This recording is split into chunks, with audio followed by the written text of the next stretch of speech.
grown. She won't reach her full-grown size until around 15 to 20 years of age, so she still has some growing to do. She actually has a good look at her dorsal fin. It has a slight lean to it, so part of the answer to the dorsal fin being straight versus curved, genetics plays a factor as well. So if it starts to develop a small curve when they're younger, it actually can continue to grow into that curve, and it does not affect their well-being whatsoever. The biggest thing we see is that we need to help them exfoliate their skin under their dorsal fin, which we do so with a loofah glove by giving them a loofah glove rub down at least one time a day. Now, during your guys' time here, we're going to be focusing our talk on the care, welfare, and research that these killer whales have participated in order to help their wild counterparts. So some quick information just about killer whales as a whole species.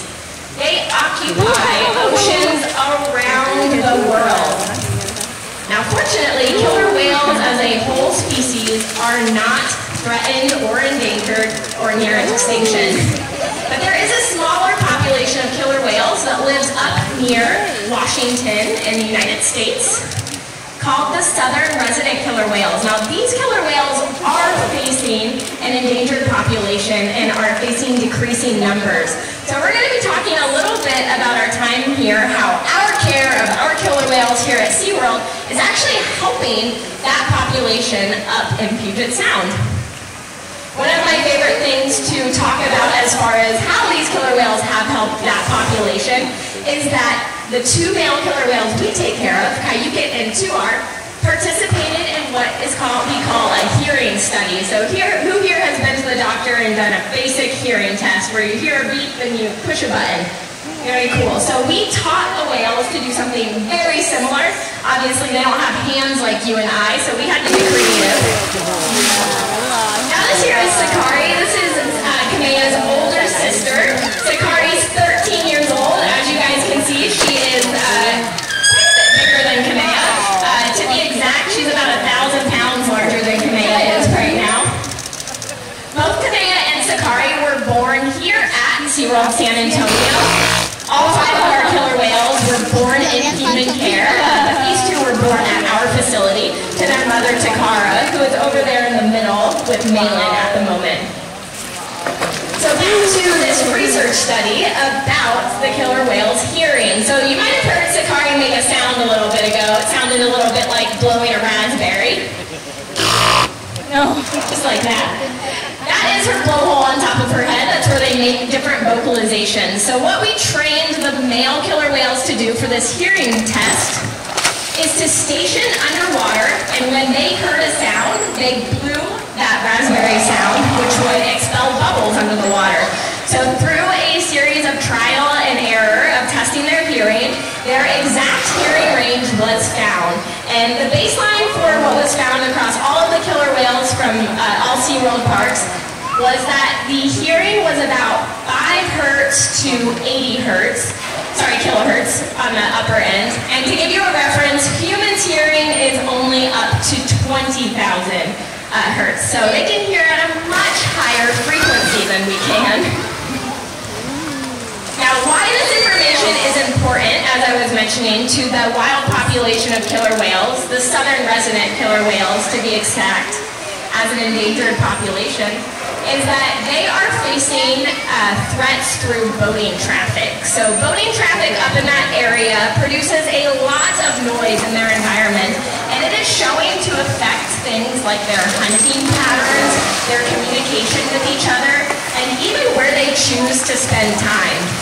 So our hope is through the knowledge of their exact hearing range and knowing that things like boating traffic is affecting how wild killer whales behave in their natural environment, that legislation passed up in that area will be able to enact acoustical sanctuaries for these killer whales and prevent boating traffic from going there.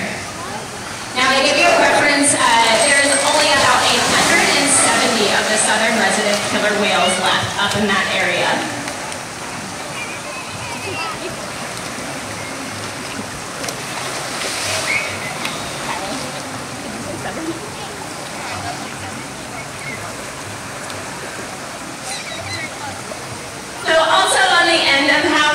care of the whales. I'm going to point out some things you guys are seeing that's happening in this session right here. Now, just for reference, this is what every day looks like here behind the scenes. We're just doing an interaction with the killer whales that would take place with or without you guys here joining us today.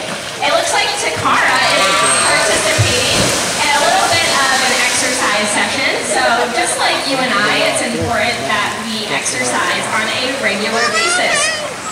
Wild populations of killer whales would be getting a majority of their exercise through hunting for food. Obviously, the killer whales here at SeaWorld San Antonio have their food provided to them in its entirety on a daily basis. Now, Sakari here is eating around 90 pounds of restaurant quality fish on a daily basis, whereas our biggest eater, Kayuke, is eating over 120 pounds on a daily basis. So we go through lots of fish here. They eat a variety of fish, keepling, herring, salmon, squid, and depending on the time of year, some others. As far as the exercise session goes, like I said, wild killer whales would be getting a majority of their exercise through just everyday living, how they're going through their day looking for food. So we have to supplement that exercise into the lives of these killer whales, and we can do that in some creative ways. They are trained to do a variety of these different high-energy behaviors that allow us to interact with them and get their blood pumping. Now, these are some of the behaviors that you see in the presentations that we do here on a daily basis. Did everyone have a chance to go to our 2 o'clock presentation? Yeah? So you guys got to see a lot of those high energy behaviors there. And even though we are doing those in presentations, those are some behaviors that we do every single day with or without you to help us care for these amazing animals right here.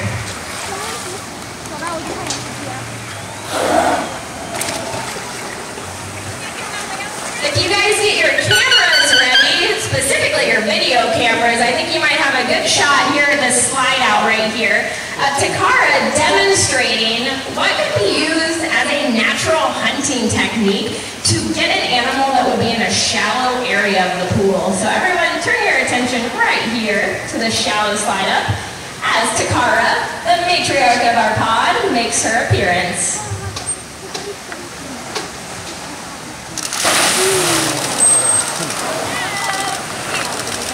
Now she may not look so effortless. Killer whales that do have very nice smooth skin. As I was mentioning with the male killer whales, and we help them to exfoliate their skin.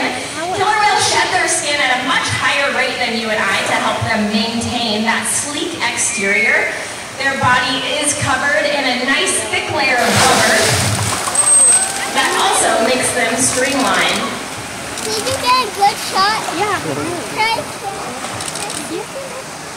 Malin is asking Takara for a behavior that we call innovate. So Takara is adding in a little bit of a flair, for lack of a better word, to the same behavior that she's doing over and over again. The criteria of the innovate behavior is just that the whales have to do something different.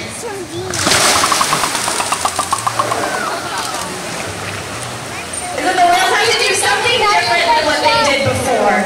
So I think Takara did the same vocalization on that one. So Malin's going to give her a 1, 2, 3 second pause and move on. But that innovate behavior was another research study that our killer whales participated in. So they were trained on the same hand signal over and over, that in order to earn reinforcement, they had to produce a different behavior. So they were utilizing this study with the killer whales and some other animals around the park to test their creativity.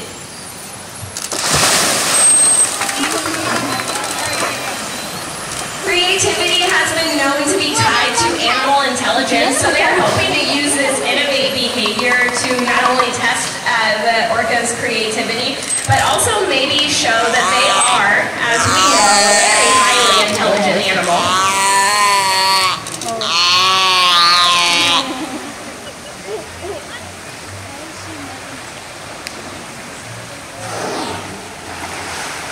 That's how to say go.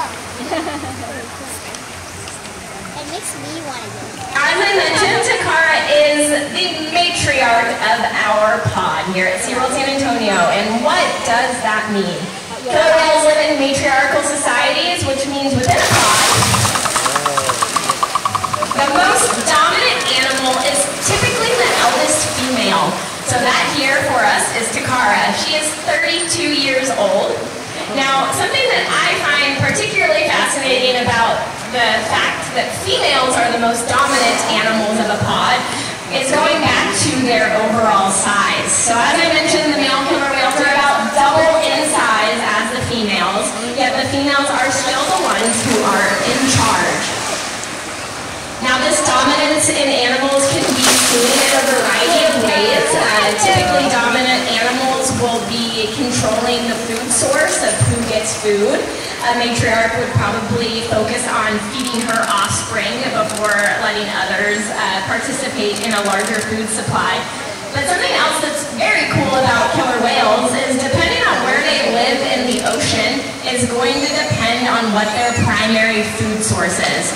So you'll hear all the time that killer whales are the apex predators of the ocean. What does that mean? That means that they have no natural predators. The only threats that killer whales have are humans, unfortunately. So some ways that you guys can help to be a positive impact in wild killer whales' lives is by the basic things like recycling, purchasing sustainable seafood, and stuff like that.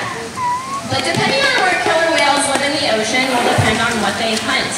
And they have actually developed a variety of different hunting techniques. Now Takara's going to show off her tail right there, give you a little killer whale wave. Just like other whales and dolphins, their tail flukes are unique to each individual. And on killer whales, another thing that's unique to each individual is that gray saddle patch on their back.